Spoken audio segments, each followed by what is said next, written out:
5, 4, 3, 2, 1, go! এক সময় একটি ছোট গ্রামে এক যুবক বাস করত যার নাম আহমেদ। আহমেদ ছিল খুব মেধাবী, কিন্তু তার মধ্যে ছিল এক ধরনের তিক্ততা। তার জীবন ছিল অস্থির, সে বুঝতে পারছিল না কেন সে এত সমস্যার মধ্যে পড়েছে।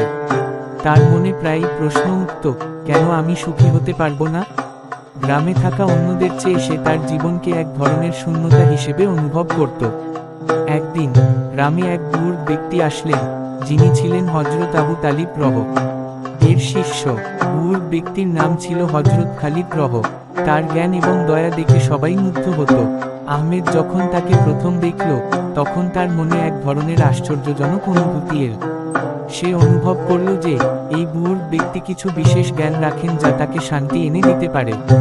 আহমেদ একদিন হযরত খালিদ রহ এর কাছে গিয়ে বলল, হুজুর, আমি প্রতিনিয়ত অসুখী, কেন জানি না। আমি সব কিছু পেয়ে গেলেও শান্তি পাচ্ছি না। আমি কিভাবে সুখী হতে পারি? হযরত খালিদ রহ তাকে একটি গল্প বললেন যা তার জীবনে একটি বড় পরিবর্তন আনল। এক সময় এক মহান প্রবাদশিল্পী হযরত ইউসুফ ছিলেন। তিনি ছিলেন অত্যন্ত সৎ, ধার্মিক এবং সত্যের পথ অনুসরণকারী। তার জীবন ছিল একাধিক পরীক্ষার মঞ্চ, কিন্তু তিনি সব সময় আল্লাহর উপর বিশ্বাস রেখেছিলেন। একদিন তার ভাইয়েরা তাকে ক্ষোভের কারণে কুয়ায় ফেলে দিয়েছিল। তারা তাকে হত্যা করতে চেয়েছিল, কিন্তু আল্লাহর রহমতে সে বেঁচে গিয়েছিল। ইউসুফ যেভাবে তার পরিস্থিতি মোকাবেলা করেছিলেন, সেভাবেই আহমেদকে তার জীবনের সমস্যাগুলি মোকাবেলা করতে হবে। হযরত খালিদ রহ বললেন, আল্লাহ কখনো কোনো মুমিনের ওপর অযথা কঠিনতা চাপান না। তিনি সবসময় তার বান্দার জন্য মঙ্গলই চান। তুমি যদি সত্যের পথে চল, আল্লাহ তোমাকে সবকিছু দেবেন। একদিন আহমেদ নিজেকে এক কোণায় আবদ্ধ অনুভব করছিল। সে ভাবছিল, আমি এতদিন চেষ্টা করেছি, কিন্তু কিছুই লাভ হয়নি।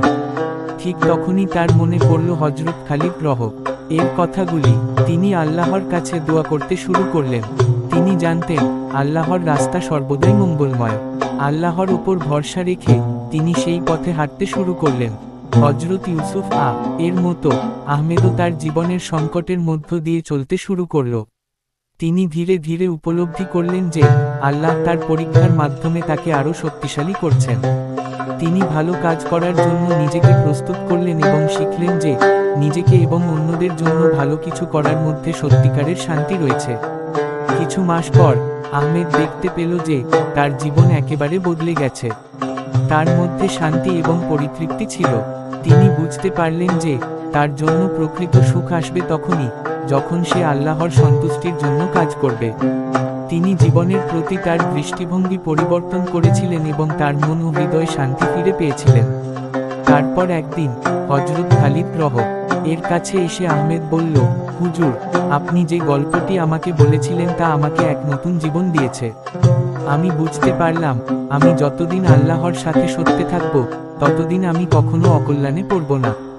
এখন আমি জানি, পৃথিবীর সবচেয়ে বড় শান্তি হলো আল্লাহর রাস্তা অনুসরণ করা। হযরত খালিদ রহ মৃদু হেসে বললেন, এটাই সঠিক পথ আহমেদ।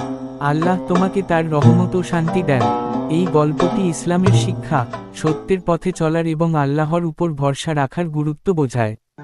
এটি কোনো পরিস্থিতিতে অসুখী বা অস্থির অনুভব করা মানুষের জন্য একটি সান্ত্বনা হতে পারে।